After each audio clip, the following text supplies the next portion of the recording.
अभिजीत दीपके को चैलेंज मेरा है। और ये नीट कर रहे भैया, नीट करके क्या होता है? डॉक्टर बनता है, उसके बाद क्या होता है? उसकी बात भी करो ना। अभिजीत दीपके सरकारी स्कूल में पढ़ा है, लंदन स्कूल ऑफ इकोनॉमिक्स जा पाएगा रिक्शा चलाने वाले का बेटा?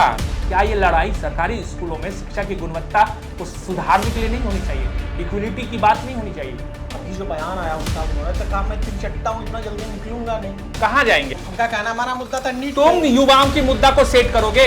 तुम कैसे सेट कर सकते हो मेरा मुद्दा? हम अगर कोई पटना यूनिवर्सिटी का लड़का है, पटना यूनिवर्सिटी में पढ़ रहा है, कोई भागलपुर यूनिवर्सिटी में पढ़ रहा है, कोई रांची यूनिवर्सिटी में पढ़ रहा है, इन लड़कों का मुद्दा वो कैसे सेट कर सकता है? हम तो चैलेंज दे रहे हैं। राज ठाकरे से बोलो माफी मांगेगा, बिहार के बच्चों से बोलो माफी मांगेगा, उन मजदूरों से जो वहां काम करता है, जिसको आए दिन वहां के लोग मारते रहते हैं। बोलो माफी मांगने के लिए। तुम हो ना मराठी, तुम बोलो उसको माफी मांगने के लिए। कोई फर्क पड़ता है कि एक रिक्शा वाला का बच्चा पढ़ पा रहा है कि नहीं पढ़ पा रहा है? इस पे बहस हो जाए। सबसे ज्यादा महाराष्ट्र में रात में वहां स्टेशन पे बच्चे सोए रहते थे और आके उनको हॉक देता था, डंडा से लाठी से पीटता था। क्यों आए हो यहाँ पे? क्यों एग्जाम देने आए हो? परीक्षा देने क्यों आए हो तुम? आओ ना भैया, हम ले चलते हैं करने रिपोर्टिंग, चलो ना दिखाते हैं। मार भात खाता है ना एक बार, तो दूसरे दिन के लिए सोचता है आदमी कि मार भात मिलेगा कि नहीं मिलेगा। इसी देश में जंतर मंतर के बाहर भी बहुत बड़ा देश है ये। इनको पता ही नहीं है भारत के भीतर एजुकेशन सिस्टम का क्या करेंगे ये। लाखों ऐसे शिक्षक हैं जिनको पढ़ाना नहीं आता, वो शिक्षक की नौकरी कर रहे हैं। क्या करेंगे? उनको हटा देंगे? सारे लोगों से इस्तीफा लेंगे आप? एजुकेशन सिस्टम को बदलने के लिए ना एक बड़ी क्रांति की जरूरत थी। जो क्रांति हो सकता था उसको इन लोगों ने बर्बाद कर दिया। बीजेपी खेल गई है अच्छे से, बहुत अच्छे तरीके से खेल ली। हम लोग किसी के पक्ष और विपक्ष में नहीं। धर्मेंद्र प्रधान जी ने इस्तीफा दे दिया है, क्या लग रहा है अब आगे क्या होगा? आगे क्या होगा? क्या मतलब है? आगे देश में शिक्षा में क्रांति आ जाएगी। जितने गांव में रहने वाले गरीब बच्चे हैं उनको जो है वो ऑक्सफोर्ड कैम्ब्रिज तक की लेवल की पढ़ाई करने लगेंगे। शिक्षा व्यवस्था दुरुस्त हो जाएगी। जो 10वीं तक जाते हैं छात्र, पढ़ाई करते हैं, 10वीं से पहले जिनकी पढ़ाई छूट जाती है गांव देहात में, उनकी पढ़ाई जो है अब वहां तक पीजी तक, डीलिट तक पहुंच जाएगी। उनके इस्तीफा देने के बाद पूरी शिक्षा प्रणाली जो है वो बदल के रह जाएगी। मतलब आपके कहने का मतलब है जो सीजेपी, जो ये काकरोच जनता पार्टी है, इन्होंने कमाल का काम किया है। बहुत कमाल का काम किया भैया। कमाल का काम कैसे नहीं किया है? अब देखिए, शिक्षा व्यवस्था पूरे तरीके से बदल जाएगी। क्या बात कर रहे हैं आप? जिन कॉलेजों में 3 साल के बदले 5 साल में जो है ग्रेजुएशन हो रहा है, वो बदल जाएगा। किसी राज्य में जो है अब कोई भी पेपर लीक नहीं होगा। एनटीए तो सिर्फ भाई नेशनल का जो केंद्र से होता है उसी की ना परीक्षा लेती है, जो वहां से इस तरह का जो एग्जाम होता है। बाकी राज्यों में एकदम अब कहीं कोई राज्य में पेपर लीक नहीं होगा। और जो खास तौर से देश के 80% जो ये ग्रामीण इलाके में रहने वाले बच्चे हैं, गांव देहात के, समझ रहे ना, गांव देहात के, जिनको पता नहीं है कुछ भी, वो बच्चे जो शिक्षा से महरूम रह जा रहे हैं, जिनकी पढ़ाई बीच में छूट जा रही है, जिनकी लड़ाई जो है शबाना आजमी लड़ रही है, प्रकाश राज लड़ रहे हैं, जिनकी लड़ाई स्वरा भास्कर लड़ रही है, जिनकी लड़ाई जो है नसरुद्दीन शाह लड़ रहे हैं। सीजेपी का देखिए कहना है कि हमने तो नीट के लिए ये काम किया था, हमारा मकसद था कि नीट में, बाकी चीजों के लिए बाकी लोग हैं, नेता है। नहीं तो ये जेनजी की लड़ाई थी ना, वो युवाओं की लड़ाई बोल रहे थे ना। हाँ। युवाओं की लड़ाई थी। तो युवा को सबसे पहले क्या चाहिए? युवाओं को तो निचला प्राथमिक स्तर का शिक्षा होना, एजुकेशन चाहिए ना। नीट तक तो बाद में ना पहुंचेंगे। हाँ। आप ही बताइए, नीट तक कैसे पहुंचेंगे? युवा जो हैं, युवाओं को क्या चाहिए? वो प्राथमिक स्तर से पढ़ाई करते करते 10+2 तक आता है, उसके बाद ना नीट जो भी जेई वगैरह सब है, एसएससी, यूपीएससी, जो भी परीक्षाएं होती है, तो 12वीं तक की जो पढ़ाई होती है उसमें परिवर्तन हो जाएगा। आप मान काहे ना रही मेरी बात को? अरे भाई, इन लोगों की लड़ाई कौन नहीं लड़ा पूरे देश में? देखिए आप, तो जश्न का माहौल है पूरे देश में। शबाना आजमी सड़क पे उतर गई है, ये देखिए आवाज चल भी रहा है, सब लोग खुश हैं, पूरे देश में पूरा एकदम खुश है। दिल्ली वाला पत्रकार लोग तो उलट पुलट रहा है, बहुत बड़ी जीत है। अब सरांडा, बस्तर, यवतमाल, बिहार के और झारखंड के पलामू वाला जो पूरा वो कॉरिडोर है, जहां भूखे गरीब, बात सुनिए, गरीबी फटे हुए मजदूर सब जो जाता है ट्रेन में चढ़ के हरियाणा पंजाब कमाने वाले, उनके बच्चे तो वो पढ़ाई करने लगेंगे कि आप सोच नहीं सकते। जीवन बदल जाएगा। इतनी बड़ी लड़ाई जीत ली है। भाई लोगों ने। देखिए हमें ये बताइए, नीट में पूरे देश में कितने लोग सफल होते हैं? लाख के आसपास, 1,05,000 के आसपास है। हाँ 7, 8, 10 करोड़ बच्चे एग्जाम देते हैं हर साल। हाँ। अगर प्राइमरी एजुकेशन को छोड़ दिया जाए, इससे ऊपर के, हाँ। मतलब आप नौकरी के लिए इतने बच्चे एग्जाम देते हैं। नौकरी के लिए एग्जाम देते हैं ना, मेरा यही कहना है। देखिए इस पूरे एपिसोड को ऐसे समझिए, ये कहानी शुरू कहां से हुई, ये कहानी कहां से शुरू हुई? महंगाई से शुरू हुई, एथेनॉल से शुरू हुई, गैस से शुरू हुई। अरे ये सब मुद्दा है। ये भारतीय जनता पार्टी ने किस तरीके से, मतलब जो अभी ये जो कॉकरोच जनता पार्टी का जो ये लड़ाई था, इससे पहले क्या चल रहा था देश के भीतर? भाई राम मंदिर में चंदा चोरी, इथेनॉल E20 की बात चल रही थी, नितिन गडकरी की बात चल रही थी, सब मुद्दा तो खत्म हो गया। और ये जो इतना बड़ा मुद्दा इन लोगों ने बनाया, सीजेपी ने, जिसको कॉकरोच जनता पार्टी कह रहे हैं, इन्होंने बोला कि हम देश के युवाओं के नेता हैं, देश के युवाओं के लिए लड़ रहे हैं। सबसे पहले तो ये देश के युवाओं के लिए लड़ रहे हैं, कैसे लड़ रहे हैं? युवा के लिए कैसे लड़ाई लड़ी जाती है? देश के युवाओं को जंतर मंतर पे बुलाया, इससे बेहतर क्या? कैसे लड़ रहे हैं आप? युवाओं के लिए क्या लड़ रहे हैं आप? इस्तीफा ले लिया आज शिक्षा मंत्री का। क्या हो जाएगा उससे? पूरे 12 साल में किसी भी पार्टी द्वारा इस्तीफा मतलब मांगा गया, लेकिन नहीं दिया। ये लड़ाई क्या इस्तीफे की थी? लास्टली तो उनका ये था कि मैं वही चीज बार बार बोल रहा हूं ना कि ये लड़ाई क्या इस्तीफे से भारत के एजुकेशन सिस्टम में जो खामियां हैं वो दूर हो जाएगी, बदल जाएगी पूरे तरीके से। अभी जो बयान आया उनका, उन्होंने तो कहा मैं तिलचट्टा हूं, इतना जल्दी निकलूंगा नहीं। कहां जाएंगे आप? नहीं जाएंगे कभी, अभी बैठेंगे यहीं पर। कहां पर? जंतर मंतर पे। क्या करेंगे आप? प्रधानमंत्री मोदी का इस्तीफा मांगेंगे? नहीं, अभी कुछ मांगे हैं उसमें, लेकिन हाँ। ये प्राइमरी एजुकेशन वगैरह मांगे नहीं है। उनमें मांगे वो है कि जो लोग डेथ किए हैं, हाँ, उनको मुआवजा दिया जाए। हाँ। तो ये जो मतलब आप जो बात कर रहे हैं कि प्राइमरी एजुकेशन कैसे बेहतर किया जाए, इस पे कोई बात नहीं कर रहा। तो वही चीज मैं बोल रहा हूं ना, इस देश में सबसे बड़ा मुद्दा क्या है आज की तारीख में? क्या है? सबसे पहला तो सबसे बड़ा मुद्दा है एजुकेशन है। सबसे बड़ा मुद्दा है हेल्थ। ये लोग बोल रहे हैं कि हम एजुकेशन को लेकर सड़कों पे उतरे हैं। क्या एजुकेशन को लेकर सड़कों पे उतरे हैं? अभिजीत दीपके जो है वो किस शासन के छात्र राजनीति से निकले हुए नेता हैं? ये जो अभिषेक रंका हैं वो किस छात्र राजनीति से निकले हुए नेता हैं? छात्रों के बारे में क्या पता है इनको? अभिजीत दीपके BN मंडल यूनिवर्सिटी मधेपुरा, 5 साल में जो है ग्रेजुएशन की डिग्री प्राप्त कर रहे हैं लोग। 2 साल उनका ऐसे खा जा रहा है यूनिवर्सिटी। पता है इनको? नहीं, बिल्कुल नहीं। ये अभिजीत दीपके जो हैं इतना जो बोल रहे हैं, ये क्या उस मंच से बोलेंगे राज ठाकरे को कि माफी मांगो तुम बिहार के छात्रों से? बोल सकता है? ये मराठी है ना, वही महाराष्ट्र का रहने वाला है ना, मराठी है ना। बिल्कुल। इसी मराठी के कहने पे ना सब लोग उतर गया है सड़क पे, बिहार में झंडा ले रहा है। उसी बिहार का बच्चा लोग जाता था रेलवे का एग्जाम देने के लिए मुंबई में, पुणे में, नागपुर में, तो कैसे दौड़ा दौड़ा के मारता था। बिल्कुल। मांगने बोलेगा? ये इसकी हिम्मत है, बोल सकता है उस मंच से। हम तो चैलेंज दे रहे हैं, अगर ये वीडियो वहां तक पहुंचे और कोई भाई मेरा ये वीडियो वहां तक पहुंचा दे अभिजीत दीपके के पास, तो मैं एक बिहारी आदमी के तौर पर उसको चैलेंज करता हूं कि तुम अगर इतने बड़े हिमायती हो देश के युवाओं के, तो तुम उस मंच पर खड़े होकर बोलो राज ठाकरे को माफी मांगने के लिए। राज ठाकरे को बोलो कि माफी मांगे वो कि पिछले 10 सालों में, 15 सालों में जो बिहार के छात्र गए थे मुंबई में एग्जाम देने के लिए, उनको दौड़ा दौड़ा कर पीटा गया था। कौन छात्र थे वो? नहीं, वो तो कह रहे हैं कि हमारा वो मुद्दा ही नहीं है। क्या मुद्दा नहीं है? तुम्हारे कहने से तुम मुद्दा सेट करोगे युवाओं की? उनका कहना हमारा मुद्दा था नीट। तुम युवाओं की मुद्दा को सेट करोगे? तुम कैसे सेट कर सकते हो मेरा मुद्दा? हम अगर कोई पटना यूनिवर्सिटी का लड़का है, पटना यूनिवर्सिटी में पढ़ रहा है, कोई भागलपुर यूनिवर्सिटी में पढ़ रहा है, कोई रांची यूनिवर्सिटी में पढ़ रहा है, इन लड़कों का मुद्दा वो कैसे सेट कर सकता है? उसको क्या पता है यहाँ के लड़कों के बारे में? दरअसल वो ये चीज लेके तो आई, वो अपनी राजनीति चमका रहा है।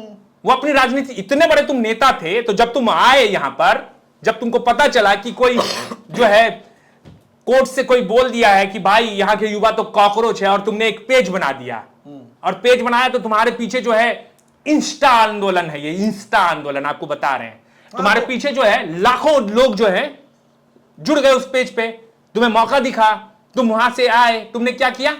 हाथ में बाबा साहब का फोटो ले लिया और पहुंच गए जंतर मंतर पर, एक मंच बनाया, बैठ गए और वहां से बोलने लगे कि भाई हम नीट का मुद्दा लेके आए। नीट है क्या इस देश की सबसे बड़ी समस्या? क्या नीट की वजह से ही एजुकेशन सिस्टम पूरी तरह से फेलियर है? नीट की तैयारी कौन करता है? बताए जरा अभिजीत दीपके, कौन तैयारी करता है नीट की? 1% छात्र, ये लगभग 1 से 2। अरे जिसके माँ बाप के पास 2-2.5 लाख रुपया गोल्ड PW, आकाश और इस तरह के जो तमाम इंस्टीट्यूट है, कोचिंग संस्थाएं जो कोटा से लेकर तमाम शहरों में चलते हैं ना, उसमें पैसा देने के लिए 2 से 2.5 लाख रुपया रहता है, वही ना अपने बच्चों को नीट की तैयारी के लिए कोचिंग में भेजता है। बिल्कुल। क्या गरीब आदमी जो मजदूरी करता है, जो रिक्शा चलाता है, जो सब्जी बेचता है, जो काम के लिए इधर उधर भटकता है, वो अपने बच्चों को नीट तक पहुंचा पाता है? नहीं। कहां तक पढ़ता है उसका बच्चा? पीढ़ी दर पीढ़ी लोग अनपढ़ रह रहे हैं इस देश के भीतर, और युवाओं की बात कर रहा है वो। उसने युवाओं के आक्रोश को, आवेग को अपने लिए इस्तेमाल किया। युवा क्या है? युवा तो बस ऐसे ही, युवा को एक उम्मीद दिख गई कि हाँ भाई ये हमारा अपना है। वो क्या आया, उतरा, जाके जंतर मंतर पे बैठ गए और जंतर मंतर से एकदम दे दिया। हम तो चैलेंज दे रहे हैं राज ठाकरे से, बोलो माफी मांगेगा बिहार के बच्चों से, बोलो माफी मांगेगा उन मजदूरों से जो वहां काम करता है, जिसको आए दिन वहां के लोग मारते रहते हैं। बोलो माफी मांगने के लिए, तुम हो ना मराठी, तुम बोलो उसको माफी मांगने के लिए, बोलो उद्धव ठाकरे को माफी मांगने के लिए। ये बात करेंगे, अपनी पॉलिटिक्स चमकाने के लिए आया है ये, पॉलिटिक्स अपनी चमकाने के लिए। एजुकेशन सिस्टम कब बदलेगा? अगर इतना सीरियस रहता है कि भाई हम युवाओं की बात कर रहे हैं, तो उतरते के साथ इस देश के भीतर जितने विश्वविद्यालय हैं, जितने कॉलेज हैं, जितने यूनिवर्सिटीज हैं, उन सारे यूनिवर्सिटीज में जो छात्र राजनीति करते हैं, उन युवाओं को अपने साथ जोड़ता, उन नेताओं को, छात्र नेताओं को अपने साथ जोड़ता, और उन छात्र नेताओं को लेकर जाता उस मंच पर, एक मंच पर, और वहां से वो छात्र नेता कहते कि हाँ हम चाहते हैं इस देश में एजुकेशन सिस्टम में बदलाव होना चाहिए, क्योंकि इस देश का एक बड़ी आबादी जो है वो अपने बच्चों को नहीं पढ़ा पा रही है। तुम्हारे देश के भीतर तो मुश्किल से 30 से 35% बच्चे जो है सरकारी विद्यालय में पढ़ रहे हैं, बाकी बच्चे प्राइवेट स्कूल में पढ़ रहे हैं। उससे 30 से 35% जो सरकारी विद्यालय में बच्चे पढ़ भी रहे हैं ना, उसमें से ज्यादातर बच्चे ड्रॉप आउट हो जा रहे हैं, 10वीं तक पढ़ाई नहीं कर पा रहे हैं। अभी जरूरत क्या है इस देश के भीतर? जरूरत यह है ना कि प्राइमरी एजुकेशन को आप कैसे सही करें, प्राइमरी एजुकेशन पर जो है आप कैसे फोकस करें, कैसे आप 10वीं 12वीं तक बच्चों को अच्छी और गुणवत्तापूर्ण शिक्षा दे पाए। लड़ाई लड़ेगा, ये लड़ाई लड़ेगा। रील्स बना के इंस्टा पे नाचने ठुमकने से होता है? वहां पे बैठा हुआ कुछ पत्रकार लोग बोल रहा है पीएमओ में हमारा वीडियो देख लिया है इसलिए ये हो रहा है। अरे बस्तर घूमो, सरांडा घूमो, यवतमाल घूमो, मराठी हो ना अभिजीत भाई, तुम जाओ जरा सा नागपुर के कोने में जाके देखो वहां पे किस तरह से रह रहा है लोग। अपने बच्चे को पढ़ा पाएगा? इस देश के भीतर जो आम आदमी है ना, जो जिसको लोअर मिडिल क्लास कहते हैं, वो अपने बच्चों को कहां पढ़ा पा रहा है?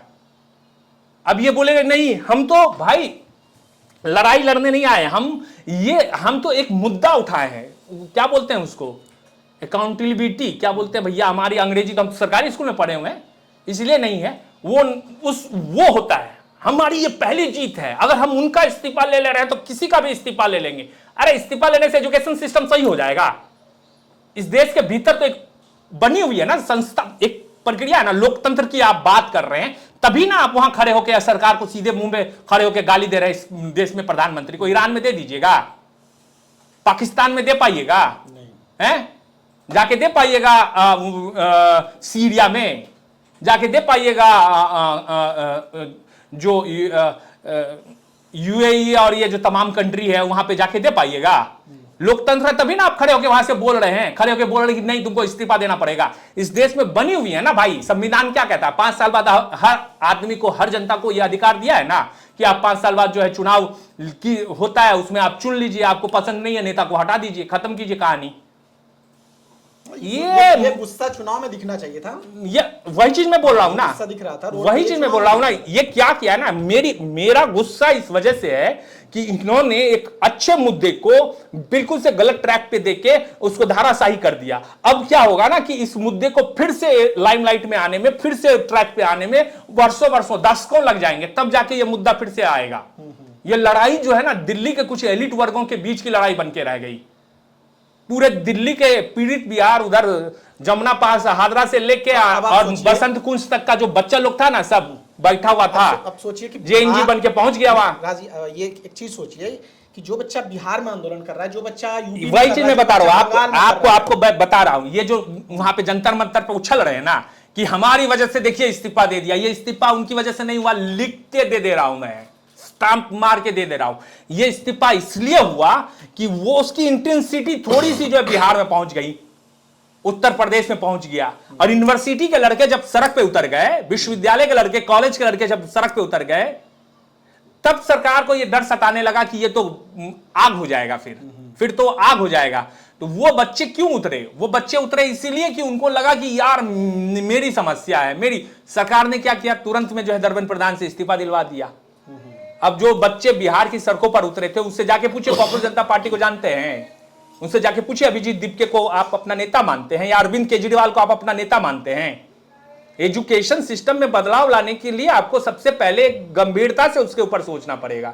आज चाइना इतना ऊपर आगे निकल गया है, उसके पीछे रीजन यह है कि चाइना में सरकारी एजुकेशन सिस्टम को सबसे पहले दुरुस्त किया गया, इसलिए चाइना आज इतना आगे निकल गया। यूएसए में ना सरकारी जो एजुकेशन सिस्टम है उसको सही किया गया। अरे इस देश में कैसे ये सिस्टम बेहतर होगा? ये सिस्टम बेहतर होगा, इस सिस्टम को सुधारना पड़ेगा। इस सिस्टम को सुधारने के लिए सबसे पहले आप जो राइट टू एजुकेशन एक्ट लेके आए हैं, राहुल गांधी जैसा नेता, विपक्ष के नेता हैं, एक आदमी जो है एक लाइन खींचता है, आप उस पर चलने लगते हैं। अभिजीत दीपके और उनकी कंपनी ने बोला भाई NEET NEET NEET NEET, Rahul Gandhi भी नीट नीट नीट शुरू कर दिया, एकदम से रॉक स्टार बन के सारे जगह घूम घूम के कंसर्ट करने लगे। उनको लगा कि देश की सबसे, अरे ग्राउंड में जाके देखिए ना, पूछिए भैया सबसे बड़ी समस्या क्या है। सबसे बड़ी समस्या यह है कि यहां अभी भी 60 से 70% लोग भारत में ऐसे रह रहे हैं जो अपने बच्चों को पढ़ा ही नहीं पा रहे हैं। सबसे बड़ी समस्या यह है, जब वो पढ़ेंगे तभी ना नीट तक पहुंचेंगे। आप क्या किए, आप 30 से 40% लोगों की बात को लेकर बैठ गए। जितने भी लोग वहां बैठे हुए उनको अंदाजा भी है कि उसमें से, मैं गारंटी के साथ कह सकता हूं कि उसमें से एक भी बच्चा जो है, एक भी आदमी जो बैठा हुआ है वहां पे सरकारी स्कूल में पढ़ने वाला नहीं होगा, नहीं होगा सरकारी। अभिजीत दीपके सरकारी स्कूल में पढ़ा है, उसके साथ जो 2-3 लोग हैं वो सब हैं, एलिट हैं, वो लोग एलिट हैं, एलिट। वो हमारी लड़ाई लड़ेंगे, जो गांव का आदमी है उसकी लड़ाई लड़ेंगे। और बोल रहे दिल्ली में जंतर मंतर पे बैठ के कि हम ये कर देंगे वो कर देंगे। लंदन स्कूल ऑफ इकोनॉमिक्स से पढ़ा, लंदन स्कूल ऑफ इकोनॉमिक्स से पढ़ा हुआ है। बताइए लंदन स्कूल ऑफ इकोनॉमिक्स जा पाएगा रिक्शा चलाने वाले का बेटा? जाता है, 1-8% कभी कभार चला जाता है तो खबर बनती है, जाता है? बताइए मुझे। और ये नीट नीट कर रहे भैया, नीट करके क्या होता है? डॉक्टर बनता है, उसके बाद क्या होता है? उसकी बात भी करो ना, उसकी बात क्यों नहीं करते हो? नीट बनने के बाद जो डॉक्टर बनते हैं भाई साहब, वो डॉक्टर क्या कर रहे हैं इस देश के भीतर? जिसके पास पैसा हॉस्पिटल खोल रहे हैं, फिर बड़ा बड़ा सिरिंज लगा रहे हैं, खून चूस रहे हैं।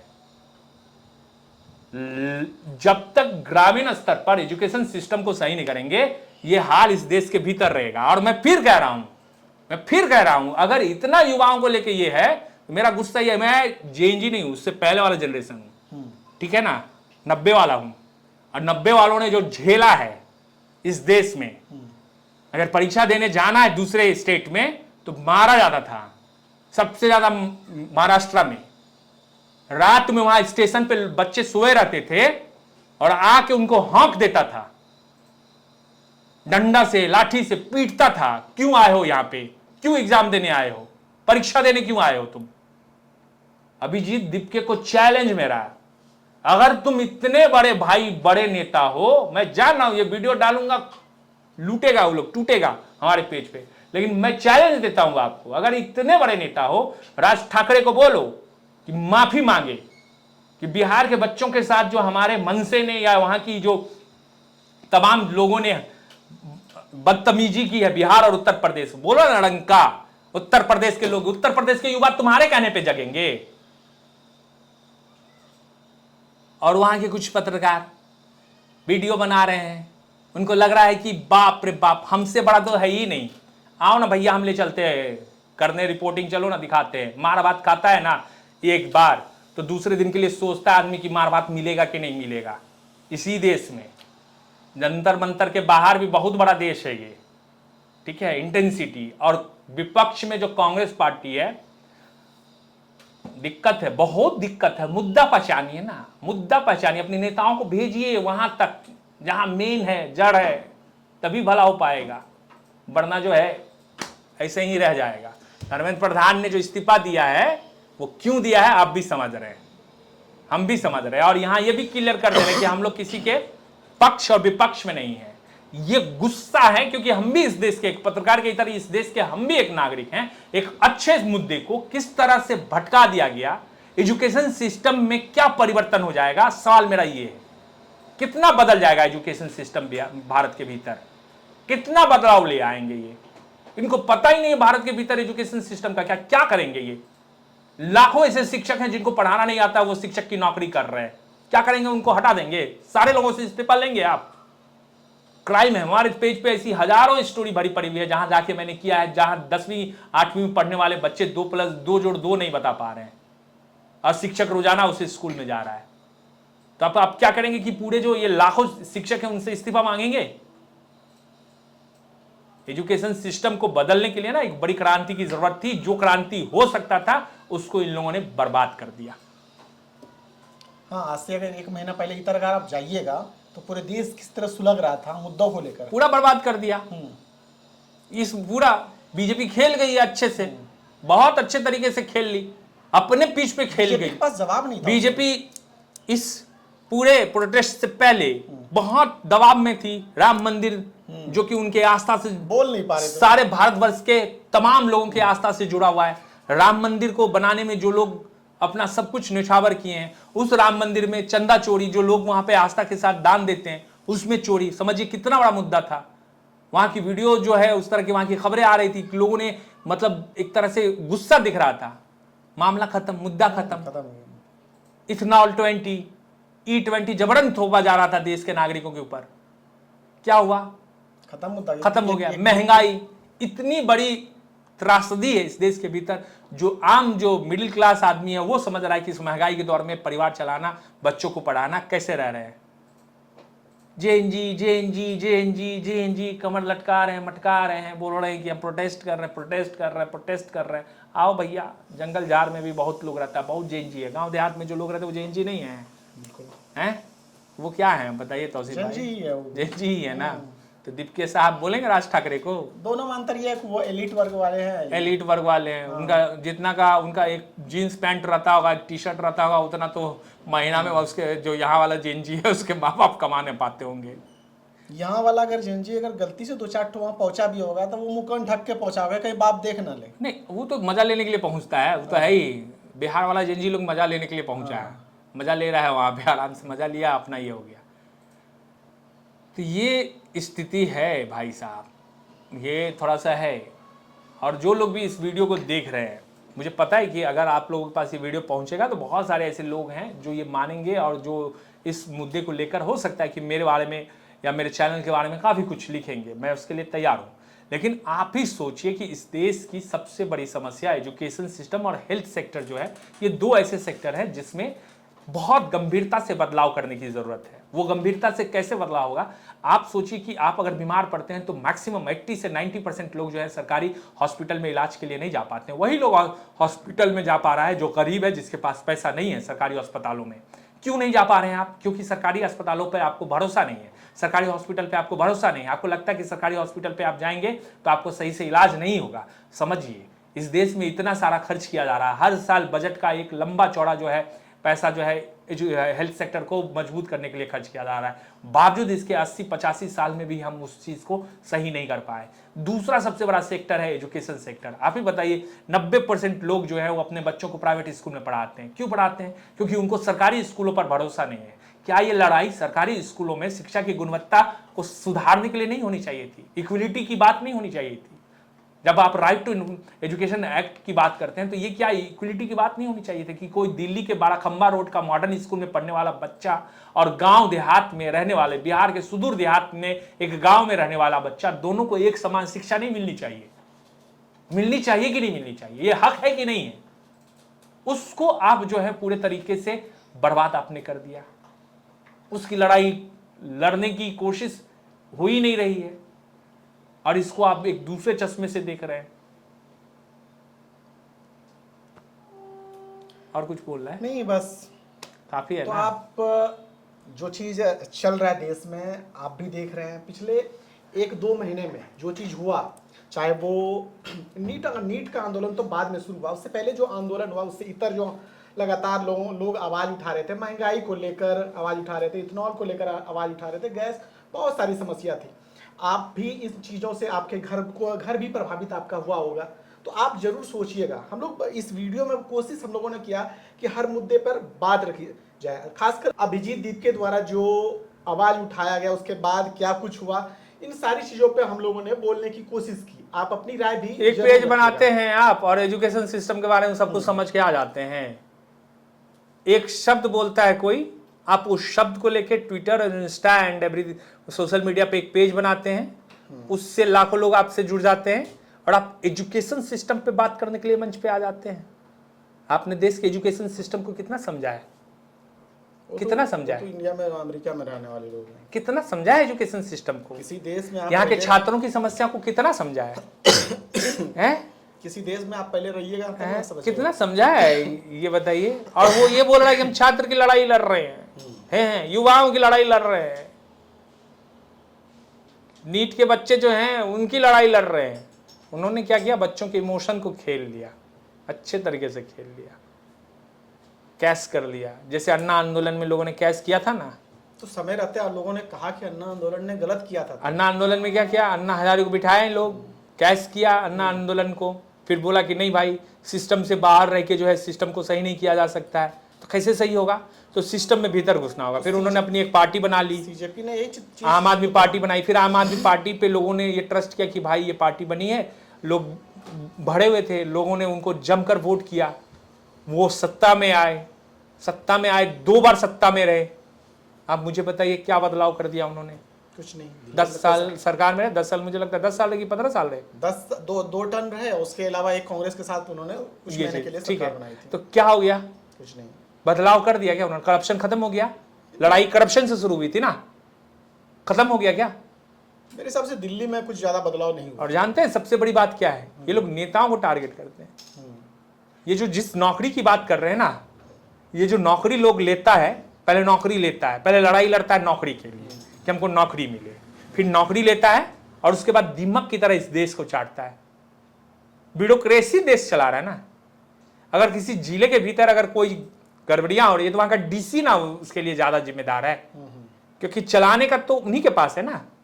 और जब एक डीसी और एक कलेक्टर अपने राज्य जिले को सही तरीके से नहीं चलाता है तो उसका खामियाजा जो है आखिरी पद कतार के जो आखिरी आदमी है उसको उठाना पड़ता है। तो ये जो पढ़ के बन रहे हैं ना, यही लोग तो देश का एकदम से बद पिटवा रहे हैं।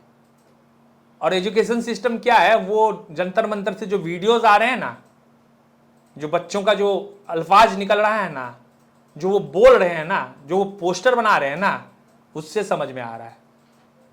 यूएसए अपना गूगल बना के बैठा हुआ है, एक से एक टेक्नोलॉजी चाइना बना के बैठा हुआ है। हमारे देश में उस तरह का क्यों नहीं हम बना पा रहे हैं कुछ भी? उस पे बात हाल के दिनों में जो है अभी कुछ सिस्टम बनाने की बात शुरू हुई है, लेकिन क्यों नहीं बना पा रहे? क्रांति क्या होता है पता है? क्रांति होता है जो जोहो है, अभी कैलिफोर्निया में थे वो, क्या नाम है उनका, श्रीधरन बेम्बू क्या कुछ नाम है उनका, वो ना वहां से चल के आ गए और केरला तमिलनाडु, शायद केरला या तमिलनाडु में कहीं एकदम इंटीरियर गांव में उन्होंने अपना सेटअप लगाया और वहां से वो काम करना शुरू किया। बेंगलुरु और हैदराबाद भी नहीं गया आईटी सिटी। उस तरह की क्रांति की जरूरत है ना, कि आप बचपन से ना बच्चों को उस तरह से आप करेंगे तभी तो होगा। और उसकी लड़ाई होनी चाहिए, उसकी लड़ाई लड़ी जानी चाहिए, पार्लियामेंट में उस पर बहस होनी चाहिए। अभी तो ये मुद्दा 10-15 दिन तो गेम कोई फर्क पड़ता है कि एक रिक्शा वाला का बच्चा पढ़ पा रहा है कि नहीं पढ़ पा रहा है, इस पे बहस हो जाए? कोई बात नहीं। एक मजदूर जो है, सबसे ज्यादा मजदूरों की संख्या है, मजदूर का बच्चा पढ़ रहा है कि नहीं पढ़ रहा है, इस पे कोई बहस कर रहा है? ये डपली वाले लोग जो हैं, ये बोलते हैं मजदूरों के लिए, हक के लिए लड़ते हैं, ये बात कर रहे हैं क्या मजदूरों के बच्चों की शिक्षा के लिए? आप बताइए, अभी काम कर रहा है नीचे जाके आदमी, पूछिए जरा सा उनसे कि तुम्हारा बच्चा क्या कर रहा है, कहेंगे बगल में सरकारी स्कूल होगा वहां पे। लेकिन इन लोगों ने क्या किया है ना, पॉकेट बना लिया है। ये एलिट लोग हैं, ये लोग बहुत पॉकेट बना लिया, बहुत सातिर लोग हैं ये, और यूज करते हैं ये, तो यूज करते हैं एकदम से। सरकार तो एक ही था। लोग जो है बड़ा पड़ा हुआ लोगों को समझ में नहीं आता है, भाग जा रहा है, रोड पर उतर जा रहा है। अरे आप आए, आप जो है पूरे देश भर के छात्र नेताओं को एक मंच पे लाते, जो यूनिवर्सिटी में है, हर एक कस्बे तक के जो छात्र राजनीति से जुड़े हुए नेता हैं उनको एक जगह लाते, फिर संगठित होकर आप इस मुद्दे को उठाते कि एजुकेशन सिस्टम में हम बदलाव लाना चाहते हैं। हमारी लड़ाई सिर्फ नेट के पेपर लीक तक नहीं है, हमारी लड़ाई जो है एजुकेशन सिस्टम। तब उसको आप बोलते कि ये जेएनजी की लड़ाई है, ये इंस्टा वाले जेएनजी की लड़ाई थी। और देश भर के लोगों को जो आपने ये 30-35 दिनों में इंटरटेनमेंट का डोज दिया है ना, इसके लिए आपका बहुत बहुत शुक्रिया, क्योंकि इंटरटेनमेंट लोगों को भरपूर मिला है। चलिए, मोदी जी ने भी इंस्टा पे ही आके जवाब दिया। हाँ, वो भी आ गए इंस्टा पे, उनको भी लगा रहे भाई इंस्टा पे आके और बोल देते हैं। हाँ, आके अपने मंत्री मंत्री मंत्री और उनको संसद भी को बोला बता कि दिया। इंस्टा पे जाओ, उनको भी इंस्टा लगा पे रहे जाके, भाई हाँ। ये लोग कुछ करे ना करे, मेरा भात पिटवा देगा भाई, वोट तो हमको जो मिलना होगा नहीं मिलना होगा, मेरा जो इमेज है ना, इमेज की तो ऐसी की तैसी हो जाएगी। तो उन्होंने वो मोबाइल लेके आए। लेके तो कैमरा उनके लिए भी है कैमरा- कि कैमरा अगर से आप खींचा। सही मायने में देश के लिए कुछ करना चाहते हैं ना, प्लीज हम्बल हाथ जोड़ के रिक्वेस्ट है, जरा सोचिए कतार के आखिरी आदमी के बारे में, जिसके लिए एजुकेशन जो है ना वो बहुत दूर की कौरी है अपने बच्चों के लिए, उनके बारे में सोचिए। और जब आप उनके बारे में सोचेंगे ना, इस देश की आधे से अधिक समस्या का समाधान हो जाएगा। बिल्कुल। इसी नोट पे खत्म कीजिए। हाँ। मुझे पता है बाकी आपका जो राय है इस वीडियो पर इंतजार गाली रहेगा। देना हो, हाँ, ये जो देना, भी प्रेम अगर से आपको दीजिए, लगे- हमको सारा हाँ, ये आप ही के बारे में देखिए, ये गुस्सा हमारा भी जायज है, तो आप गाली दीजिए, आप मुझे बाकी हेट सोचिएगा कीजिए। इस वीडियो के बारे में एक हाँ। बार जरूर, कि हमने जो कहा हाँ। कि अभिजीत दीपके के बारे में या एजुकेशन के बारे में, कि प्राइमरी एजुकेशन सच में इस देश में कहाँ तक पहुंचा है। आज भी अगर आप गांव जाते हैं, क्या गांव में ठीक से एजुकेशन मिल रहा है या नहीं मिल रहा है, इन चीज़ों को सोचिएगा एक बार, उसके बाद कमेंट जरूर कीजिएगा, हमें इंतजार रहेगा आपका। शुक्रिया, नमस्कार।